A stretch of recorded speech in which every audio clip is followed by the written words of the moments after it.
I paid for a luxury week in Europe for my parents, but at the airport, they said they were taking my jobless sister instead. Mom smiled, she needs the break more than you. I stayed silent. Until they landed in Europe and got the shock of their lives. Can you imagine pouring your heart, soul, and every single penny into a dream trip for your family, only for them to betray you at the last minute and hand it over to the one person who never lifts a finger? That's exactly what happened to me, and let me tell you, the sting of that betrayal set off a chain of events I never saw coming. It was 6:02 a.m., exactly. 2 minutes passed when I said I'd pick them up for their dream trip, a trip I'd planned, I'd paid for, a trip meant for my parents and me. My mom stepped out, suitcase in tow, a too bright smile on her face. "You're late," she chirped. I forced a grin, ready to load the car, but then she appeared. My sister, Lauren, trailing her own luggage. My smile didn't just fade, it froze. "What's going on?" I managed, my voice a tight thread. My mom, bless her heart, had the audacity to wave away years of my sacrifice. "Oh, Violet, we decided Lauren should come instead. She's been so stressed lately, and she really needs this trip. You're always working so hard, you can take another trip later." Needs it? My chest tightened, burning. Instead of me? My sister, who couldn't even pretend to look guilty, just smirked. "Thanks for understanding, sis," she cooed, a sickly sweet poison. My dad, bless his heart, just shuffled out a moment later, avoiding my gaze as he handed me his suitcase. The sheer audacity. "This was our trip, Mom," I choked out, my voice shaking. "Something for us to share." Her response? A dismissive smile. "Don't make a big deal, Violet. It's still a trip for us, just with Lauren instead. See, for 2 whole years, my name is Violet, and I'd poured everything I had into making this happen. Overtime shifts, skipped luxuries, saving every single spare penny. Flights, luxury hotels, guided tours, I'd obsessed over every single detail, down to the last dinner reservation. This wasn't just a vacation, it was my gift to them, a thank you wrapped in years of love and sacrifice. But standing there, in my parents' driveway, watching Lauren climb into the back of my car, it hit me like a ton of bricks. A truth I'd been avoiding for far too long. No matter what I did, how much I gave, Lauren would always come first. I clenched my jaw, the sharp retort I wanted to scream dying on my tongue. Instead, a tight, fake smile. "Let's get going then," I said, my voice flat. If they wanted to play this game, fine. But they weren't going to enjoy it on my terms. The drive to the airport was a suffocating silent movie, soundtracked only by Lauren's incessant, privileged chatter. "Oh my gosh, Mom, did you see that TikTok about Paris? I can't wait to go shopping there." My hands gripped the wheel, white-knuckled, as I stared straight ahead, forcing myself not to say anything. My mom chuckled softly. "Of course, we'll have time, sweetheart." They didn't even notice I wasn't part of their we anymore. My dad, bless him, tried to break the ice. "Thank you for driving us, Violet. I know this probably feels unusual." Unusual? I just gave him a cold glance in the rearview mirror. "That's an interesting way to put it, Dad." He shrunk back. "Lauren, though?" Oh, she leaned forward from the back seat, her voice like nails on a chalkboard. "You're not mad, right? I mean, this is really big of you. I could never have afforded this on my own." My reply? Another tight, fake smile. "Of course, Lauren. Enjoy the trip." By the time we hit the airport drop-off zone, my patience was a thin, frayed string. My mom hugged me. "Thank you for understanding, sweetheart. This means so much to us and to Lauren." I just nodded, stiff. Lauren beamed. "Thanks, Violet, you're the best." I watched them disappear into the terminal, my chest a hollow, burning cavern of anger and hurt. The drive home? A blur. This means a lot to Lauren. "You're not mad, right? You're always working so hard." The words echoed, each one a fresh cut. I pulled into my driveway, sat in the car, gripping the steering wheel until my knuckles turned white. Then, a switch flipped. Without a second thought, I marched inside. Laptop open. Travel accounts. Every hotel reservation. Every tour. Every single funded airline upgrade. Cancelled. Cancelled. Cancelled. As those confirmation emails flooded my inbox, the tightness in my chest began to ease. They wanted Lauren? Fine. But they wouldn't be staying in 5-star hotels or enjoying private tours on my dime. When I closed that laptop, a wave of pure, unadulterated satisfaction washed over me. They could explain themselves to the front desk staff in Paris. I was done being their doormat. The calls started the second their flight landed. My phone buzzed, vibrated, screamed with their frantic energy. I was unpacking my own suitcase, the one I'd packed for a trip that was no longer mine. The irony wasn't lost on me. Finally, I picked up. My mom's name, blinking, along with several missed calls and texts. Violet, what's going on? The hotel won't let us check in. Call me immediately. A laugh bubbled up before I could stop it. Fix this? They really thought I'd swoop in and save the day after what they'd done. Lauren's voicemail came next. Violet, this is so petty. We're stuck here because of you. You need to call the hotel and fix it now. I rolled my eyes, deleted it without listening to the rest. For years, I'd been their fixer, smoothing over every mistake. Not anymore. Eventually, I decided to answer. If only to stop the barrage of calls. My mom's voice, a tidal wave of anger, hit me the second I picked up. Violet, what did you do? The hotel says the reservation was cancelled and none of the tours are booked anymore. I let her rant, then, cool as ice, I said, I cancelled them. Stunned silence. Then, a hiss, why would you do that? Oh, I don't know, Mom, I retorted, dripping sarcasm. Maybe because you decided to take Lauren on my trip? You're lucky I even drove you to the airport. We thought you'd understand, she snapped. Understand what? My voice rose. That years of saving and planning meant nothing because Lauren needed a break? That my hard work meant nothing to you? Guess what, Mom? I don't understand, and I don't care to. I hung up before she could respond. Phone off. The silence? Pure bliss.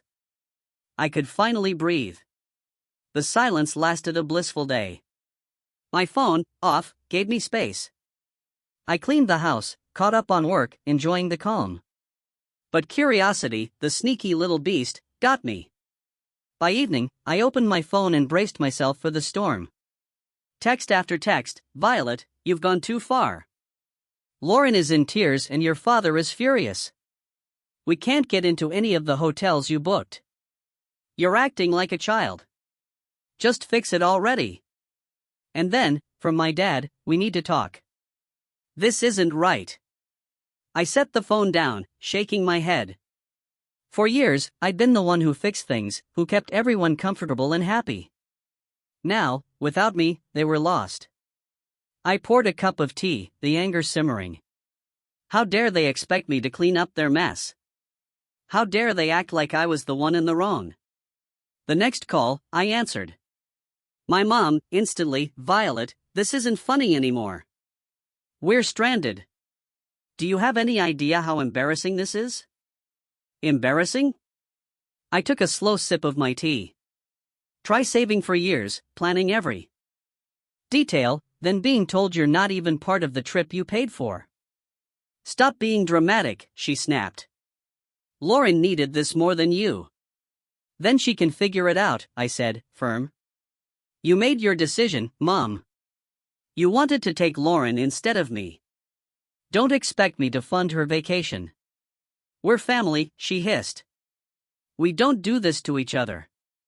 I let out a bitter laugh. Funny, I was just thinking the same thing. Then, Lauren's whiny voice in the background, Mom, just hang up on her. She's being impossible. That was it. The final straw.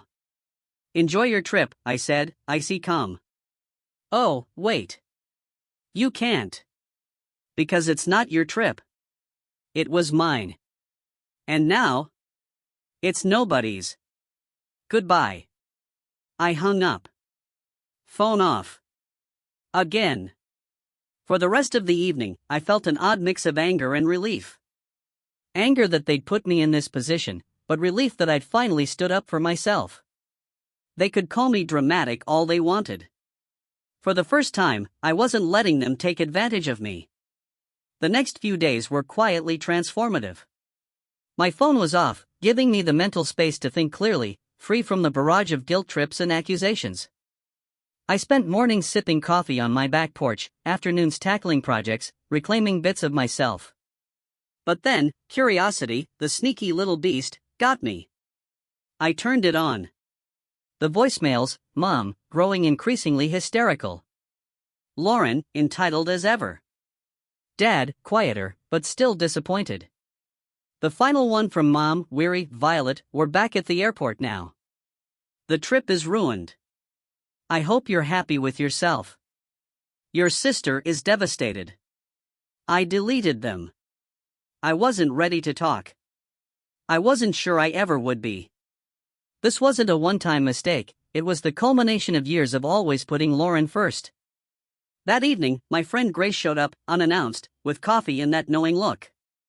Heard about what happened, she said. Your mom called me yesterday. Of course she had. My mom was a pro at recruiting allies when she wanted to guilt me into compliance. And? I asked. Grace just shrugged, a sly smile. I told her you were probably busy and would get back to her when you were ready. I laughed. You're the best. No, you are, she said, her tone serious. Because you finally stood up for yourself. Don't let them drag you back down. Her words stuck with me. She was right. I'd spent too long trying to please people who never truly appreciated my efforts. It was time to break the cycle. By the weekend, a strange clarity settled over me. The anger was still there, a low hum, but it was joined by something new, freedom. Freedom from their endless expectations. Freedom from being their fixer. Freedom to live on my terms.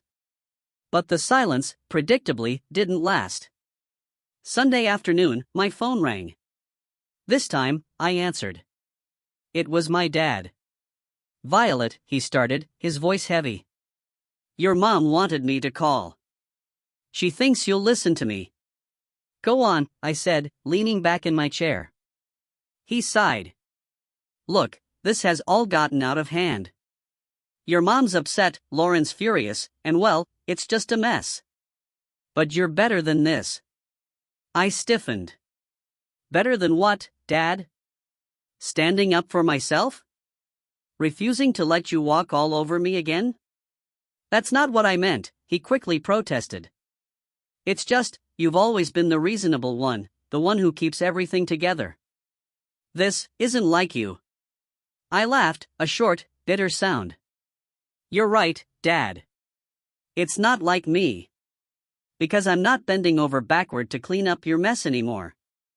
He paused, and for a fleeting moment, I thought he might finally get it. But then, you're punishing the whole family over one decision. Is that really fair? Fair? I repeated, my voice rising. You want to talk about fair? Was it fair when you and Mom decided I wasn't important enough for the trip I planned? Was it fair when you replaced me with Lauren like I didn't matter? That's not what we were trying to do, he said, defensive now. We just thought Lauren needed it more. Of course you did. I snapped. You always think she needs more. More attention, more support, more of everything. And I'm always the one expected to sacrifice for her. Not anymore. The silence on the other end was deafening. Finally, I don't know what you want me to say. I don't need you to say anything, I replied, my voice steady, unyielding. I just need you to understand that I'm done being the afterthought. From now on, I come first. Violet, goodbye, Dad. I ended the call. My hands trembled, not from fear, but from the raw power of finally speaking my truth. It wasn't easy, but it felt like the start of something monumental. When my parents and Lauren finally returned, I was waiting. Not with open arms, but in their driveway, sipping coffee, a surprising calm settling over me. Their taxi pulled up, and they emerged, dragging suitcases, faces a mask of exhaustion and irritation. Lauren was first to speak, her voice tight. "Well, I hope you're happy, Violet." I just raised an eyebrow, staying seated. Happy about what?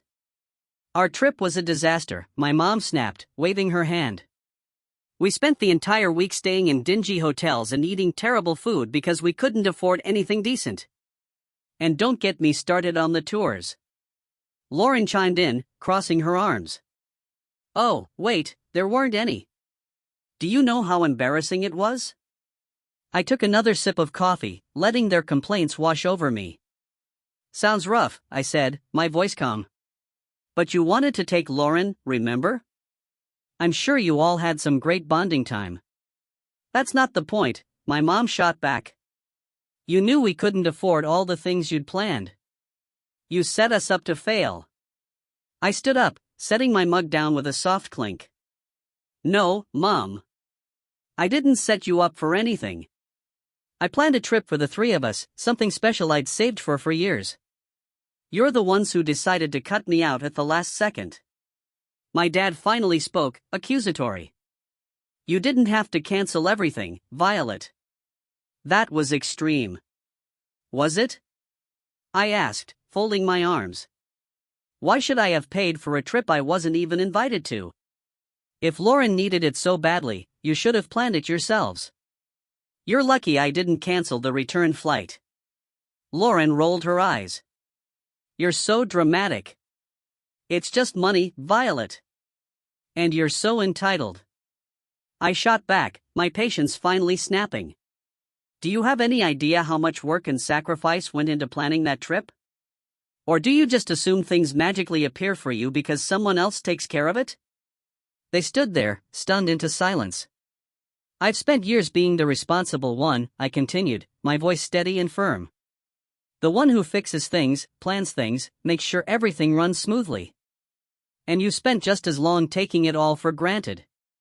That's not fair, my mom started. I held up a hand. No, Mom. What's not fair is how you treated me. You chose Lauren over me, like always. So I chose to stop being your doormat. You didn't want me on the trip? Fine. But you don't get to enjoy the benefits of my hard work without me. I grabbed my bag from the porch swing, turned to leave. I'm glad you're back safely. But don't expect things to go back to the way they were. I'm done. As I walked to my car, their voices, a mix of anger and guilt, followed me. But I didn't look back. The drive home from my parents felt strangely peaceful. Every previous visit had left me emotionally drained. This time? Lighter. I'd finally said everything I'd been holding in. And for once, I wasn't worried about their reaction. I made tea, sat on the couch, replaying the confrontation. They'd been so sure I'd fold, that I'd given like always.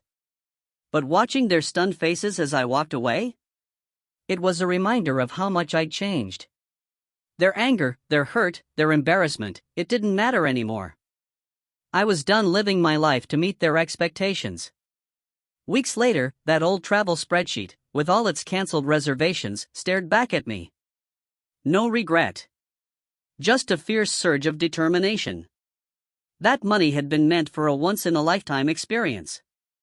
And I wasn't letting it go to waste.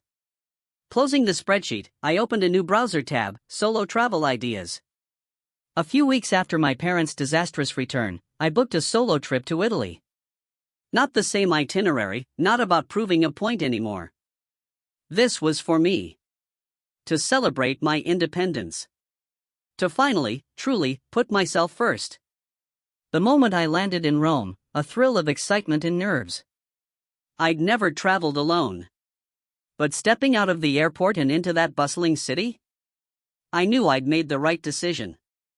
I spent my days wandering cobblestone streets, marveling at ancient ruins, indulging in incredible food at charming little cafes. There was no schedule, no one else to consider. Just me. Freedom. Sitting on the Spanish steps, gelato in hand, I pulled out my journal. For years, I'd written about dreams, but they were always wrapped up in making someone else happy. Now, the focus shifted. Learn a new language. Start a small business. Travel to at least 5 more countries. The list grew, each goal a reflection of my life. The life I wanted to create. Not the one I'd been expected to live.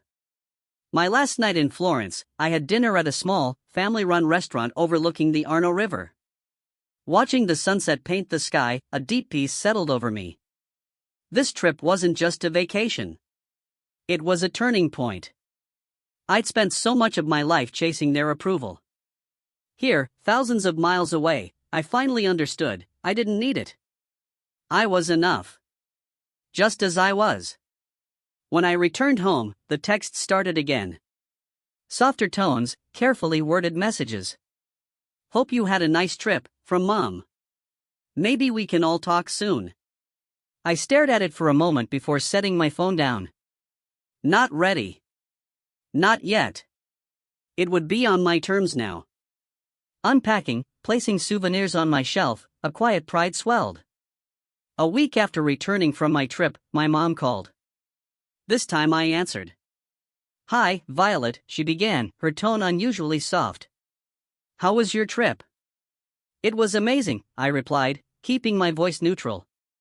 That's good to hear, she said, pausing as if searching for the right words. We've been thinking a lot about what happened. Maybe we handled things poorly. The admission surprised me, but I wasn't ready to let her off the hook just yet. Poorly? You replaced me on a trip I planned and paid for, without even asking. Poorly is an understatement. I know, she said quietly. Your dad and we didn't realize how much it would hurt you. And Lauren? I pressed. Does she feel bad too, or is she still blaming me for ruining her vacation? She's upset, Mom admitted. But I think she knows she could have handled things better. I sighed, leaning against the counter. Mom, this wasn't just about the trip. It's about years of putting her first, expecting me to pick up the slack. I'm not doing it anymore. I understand, she said after a moment. We're going to try to do better. We don't want to lose you.